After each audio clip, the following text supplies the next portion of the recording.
Agora é tempo de falarmos com o nosso advogado de casa. Falo de Marco Bian. Hoje vamos falar sobre direitos de personalidade. Marco, muito boa tarde e seja muito bem-vindo de volta. Tudo bem? Está tudo bem, graças a Deus. Marco, vamos falar assim de um tema que se calhar não, é de extrema importância, mas nós raramente temos noção do quão importante é termos conhecimento em relação ao mesmo, não é? É verdade, nós raramente nos damos conta do que nós exercemos a toda a hora direitos de personalidade. É porque é tão natural e é por isso que também têm uma proteção enorme, porque são direitos que nós exercemos quase sem querermos, como o direito à palavra, por exemplo. Tentar perceber então o que é que são isso, direitos de personalidade no Estado democrático. E os direitos de personalidade num Estado de direito democrático. E porquê? Porque se o Estado não respeitar as leis, se o Estado não tiver como limites os direitos dos cidadãos, o Estado não tem de os respeitar. Não sei se... Ou seja, os cidadãos são o limite, os direitos de personalidade dos cidadãos são muitas vezes o limite dos poderes do Estado. Do Estado, sim. E são muitas vezes o limite e são também a motivação do Estado, digamos assim. O Estado tem de proteger os direitos dos cidadãos, é uma das suas principais funções, e o Estado também tem, ultimamente, nos últimos séculos, o Estado também tem o dever de promover o bem-estar dos seus cidadãos. Portanto, a pessoa, o cidadão, é o fundamental no Estado de Direito Democrático. E num Estado de Direito Democrático, a pessoa é que manda no Estado, digamos assim. Ou seja, a legitimidade dos que nos representam vem dos cidadãos. Nós às vezes dizemos que os cidadãos não têm muito poder em quem os governa, mas porque só votamos de 4 em 4 meses. Mas no Estado de Direito Democrático, os cidadãos têm o direito de se manifestarem, têm o direito de livremente exprimirem as suas opiniões, de associarem-se, e isto, num Estado de Direito Democrático, deve ser respeitado. É uma grande diferença quando se vive num país que não tem esta lógica, em que o Estado pode, se quiser, utilizar os cidadãos para as suas finalidades. Ok. No Estado de Direito Democrático, o cidadão tem uma finalidade em si própria, é livre. E ainda, além de ser livre, ele é que manda no Estado. Apesar de nós, por vezes, não termos esta noção, porque só vamos votar de X em X anos. Mas nós temos o poder de livremente exprimir a opinião pelas artes, pelas outras vias, por manifestações. Temos esse direito e o dever de indicar ao Estado o que ou está bem ou que está mal, ou qual é o sentido que deve dar à sua atividade. Exato. Marco, e na prática, como é que este direito se aplica ou se manifesta no nosso dia-a-dia, por exemplo? Como é que podemos identificá-lo? Estamos aqui a falar, mas dando exemplos mais concretos para nos situarmos também. Como é que podemos identificá-lo? Por exemplo, nós quando entramos num transporte público, nós temos o direito daquele transporte público respeitar a nossa integridade física. Nós temos e o Estado tem o dever de emitir normas e de fiscalizar, de forma a que aquele transporte público não nos agrida a nossa integridade física. Esse é um dos aspectos que nos Estados mais desenvolvidos, às vezes depende também do desenvolvimento económico e social de cada Estado, claro. Mas é uma obrigação do Estado verificar isso. Ou seja, o cidadão e a integridade física do cidadão é relevante, é importante. O Estado tem de cuidar dela. Não só o Estado, como todos os outros cidadãos. No negócio que tenhamos, nós não podemos pôr em causa a integridade física das pessoas que utilizam os nossos equipamentos ou que utilizam os nossos produtos. Isso é um dos aspectos que, por exemplo, no Natal, há sempre muitas rusgas da inspeção, agora não me lembro o nome, dos brinquedos, porque há brinquedos que se vendem que às vezes não respeitam as normas comunitárias. Não sabia! Há muitas rusgas para evitar... Mas realmente, sabes que eu reparo que às vezes muitos brinquedos são retirados do mercado e de repente vamos lá, não, isto foi retirado, e vira notícia, não é? não tinha essa noção que era estas tais rusgas que acontecem, como a ASAI faz, não é? Na questão da restauração e alimentação. Exatamente. Julgo que seja mesmo a ASAI que faz esta. A ASAI também, a questão dos brinquedos? Faz estes dos brinquedos, porque a ASAI é que tem a responsabilidade por todas as atividades económicas. Ok. E isso são aspectos que nós às vezes não nos damos conta e o objetivo é, essencialmente, garantir, proteger a nossa integridade física. Ok. Muito bem. E estávamos aqui a discutir, em off, não é? A questão também das ofensas moral e muitas das vezes as físicas, como é que eu posso dizer? As físicas podem até evidenciar logo e constituir crime, mas aqui em Portugal, por exemplo, estamos a falar do Estado Democrático, não é? que é Portugal, até que ponto uma ofensa pode representar ou não um crime ou, sei lá, uma atitude?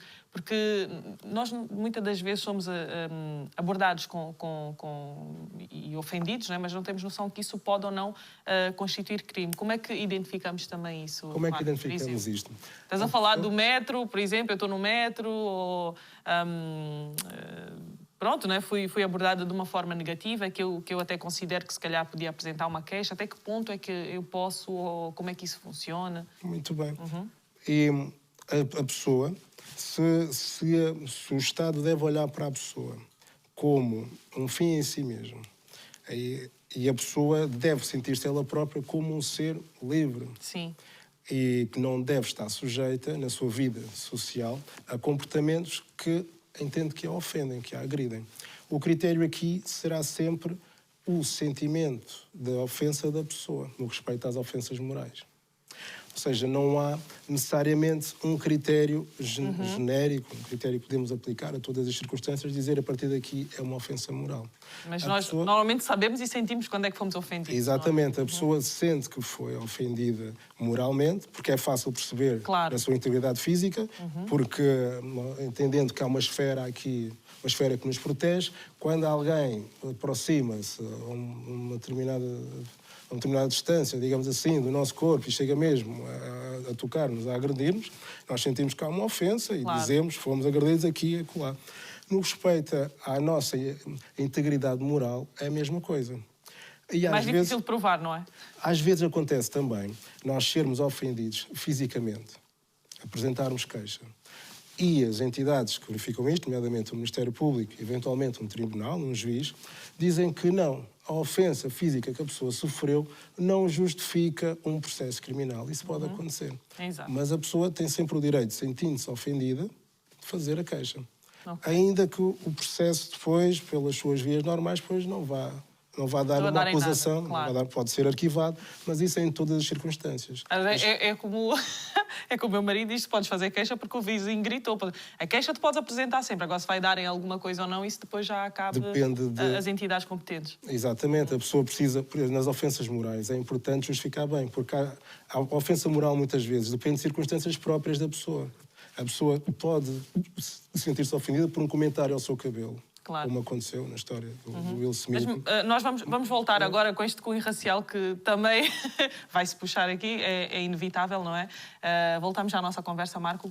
E agora voltamos à nossa conversa, estamos aqui a falar com o advogado Marco Bian, ele que nos vem explicar um bocadinho mais, dar umas luzes sobre o que são os direitos de personalidade. Se perdeu a primeira parte desta conversa, continue connosco para aprender um bocadinho mais.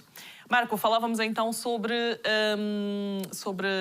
os direitos e também como é que as pessoas devem agir perante uma ofensa, não é? A integridade física ou moral. Mas estamos a falar exclusivamente de Portugal, não é? Estamos a falar dos Estados de Direito Democrático. Estados de Direito Democrático, sim. Portugal acaba por ser um. Exatamente. Ao contrário, nem precisa dizer, porque pronto, nada disso funciona, não é? Pronto, nos Estados em que a atuação do Estado, a atuação pública, tem como limite a lei e tem como princípio a lei. Exato. E ainda são Estados em que a lei é emitida pelos cidadãos, devidamente representados, não é? E também no interesse destes, com uma participação livre dos cidadãos. São os Estados de Direito. Focávamos muito na responsabilidade do Estado, não é? E a responsabilidade civil, qual é o papel que ocupa aqui? A responsabilidade civil. Nós, a maior parte das vezes, nós vivemos com interações entre pessoas em cidadãos. O Estado caracteriza-se por ter um poder soberano.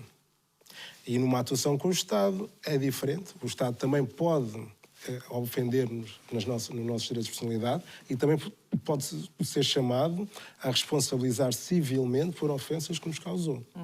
A responsabilidade civil, isso, no entanto, é essencialmente entre cidadãos, com autoridades iguais, digamos assim. Quando um vizinho, ou um amigo, ou um irmão ofende-nos naquilo que é o nosso direito, ou ofende-nos de alguma forma, e nós temos o direito de apresentar uma queixa, uma ação contra essa pessoa. Ao contrário de uma queixa-crime, ou melhor, a responsabilidade civil pode ser enxertada numa queixa-crime. Isso é possível, se a situação também constitui crime. Porque se a situação não constitui crime, ou se a pessoa não quiser dar uma responsabilidade criminal, não quiser dar uma relevância criminal àquele comportamento, quiser dar só uma relevância civil, pode apresentar uma ação num tribunal com fundamento naquele comportamento. De explicar muito bem, naquele dia, naquele momento, a pessoa fez-me exatamente isto e ofendeu-me aqui, acolá e aquele outro. E isto tem... Os danos morais, por exemplo, não têm um custo, certo? O custo dos danos morais, o valor dos danos morais, primeiro, só são indemnizáveis, de acordo com a lei. Há um critério na lei que diz que só são indemnizáveis aqueles que o tribunal entender que se justifique. Ou seja, nem todos os danos morais, ainda que o tribunal identifique certas circunstâncias como um dano moral, não quer dizer que vá ser indemnizável. Só aqueles que o tribunal entende que tenham uma justificação, que tenham uma relevância para serem indemnizados. E o valor a atribuir-lhes é muito subjetivo. Depende da jurisprudência, depende também das circunstâncias específicas em que ocorreu aquela ofensa e chegar-se-á a um valor para compensar, porque uma vez que não dá para repor, se desse para repor de forma, chama-se in natura, que é de forma exatamente igual. Não é uma coisa exatamente, assim. Não é possível. Não é possível, como não é possível reconstituir a situação exata, reindeniza-se. Exatamente. Portanto, já sabem, não ofendam a ninguém, não agridam a integridade física de ninguém, porque senão vão ter que pagar, ok? Vão pagar com dinheiro. Só desculpa não chega em tribunal. Muito bem, Marco. Estas questões acabam por ter uma relevância maior ou não quando trata-se de questões raciais, por exemplo?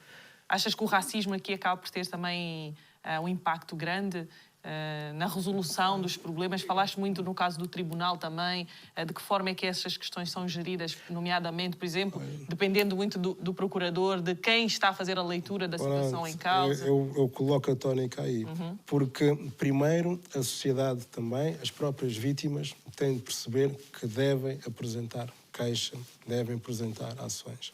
Porque há estatísticas que se fazem e pode ser relevante esse número, ainda que supostamente depois não haja provas suficientes ou o procurador, que é o que acontece muitas vezes, pode acontecer, porque às vezes nós esquecemos que somos todos pessoas que aqui estamos, pessoas com variadas experiências e às vezes com algumas afinidades e às vezes, se nós não explicarmos muito bem porquê é que nos sentimos ofendidos com aquela determinada expressão, com aquela circunstância, pode ser que o procurador que esteja a avaliar não a perceba da melhor maneira e não avance como era esperado a queixa devidamente. Isso pode acontecer. A sociedade precisa de se desenvolver, precisa de crescer, é preciso que as pessoas indignem-se perante esses comportamentos. Havendo um comportamento destes, que as pessoas se indignem, que apresentem queixas, que não, ainda que depois não venham a dar em nada, mas exijam. Sim. Exijam ao procurador, exijam essa sensibilidade, porque há países em que os profissionais do foro, os procuradores, porque os procuradores são aqui uma peça-chave, fazem várias formações sobre estas questões para ganharem mais sensibilidade para estas questões. Em Portugal, o racismo não é um crime autónomo, a pessoa não pratica um crime ao ser racista, pratica um crime que é qualificado, de certa forma, é mais grave, quando a motivação é racista. porque não é, em Portugal, não é legítimo, não são legítimos comportamentos racistas. Mas não são crimes só por si, mas podem ser ofensas civis. Pode ser que, ainda que não seja um crime, em determinadas circunstâncias em si, pode ser que resulte numa relevância civil e numa indenização. Mas as pessoas devem sempre indignar-se e devem apresentar queixas porque os números, as estatísticas fazem diferença e a indignação, conforme falámos ao início, os cidadãos são o alfa e o ômega num Estado de Direito. Portanto, os cidadãos, se exigirem, o Estado deve ouvir. Exatamente. Muito bem. Nós temos uma dúvida de casa, Marco. A Anabela Simão, ela diz que foi obrigada a dar informações sobre a vida privada durante uma entrevista de emprego. Isto é contra a lei? Pronto. Esta questão... Até porque é comum, não é? Durante a entrevista a gente manda informação, e muitas das vezes as pessoas nem têm contacto com aquela informação que se manda, o tal currículo que é pedido. Entretanto, começam a surgir aquelas questões e principalmente se for uma mulher, não é? Não, aí a conversa já é outra também. A proteção da vida privada tem relevância criminal. Ou seja, a invasão da nossa privacidade é crime. Não é só apenas uma ofensa civil. Isto genericamente, respondendo a esta pergunta. Há aqui uma questão também que é a seguinte, tem a ver com uma entrevista de emprego. O Estado tem normas para proteger a discriminação, proteger de discriminação as pessoas quando estão à procura de um trabalho. Só que o que é que acontece? Aqui funciona muito a economia. E a pessoa muitas vezes vê-se obrigada, porque a verdade é que a pessoa só responde a isto quando acha que tem alguma hipótese de conseguir o emprego. Porque senão indigna-se e diz vou fazer queixa e não consegue o emprego à mesma. Claro. Porque é assim que funciona a economia. A pessoa não está obrigada, nunca estamos obrigados a revelar a nossa vida privada. A nossa vida privada tem uma proteção criminal, inclusive. Há várias questões a nível de investigação criminal, porque muitas vezes tem de se intrometer-se na vida privada das pessoas. Há muitas questões a esse nível, até que ponto é que a lei pode permitir, com a autorização de um juiz, sem a autorização de um juiz. A vida privada é algo muito importante num Estado de Direito democrático. Mas nós todos entendemos que a vida é como é. E por vezes nós, quando estamos à procura, nós todos, quando estamos à procura de alguma coisa, temos de fazer este comércio entre a nossa vida privada e aquilo que procuramos, e o empregador tem de perceber também qual é o limite da sua atuação, claro. Porque a pessoa pode e deve indignar-se. Existem instituições que vão fiscalizar estas questões e às vezes pode ser difícil de provar se o empregador perguntou ou não sobre... Claro. Quantos filhos é que tu tens? Pensa ter filhos daqui a 3 meses.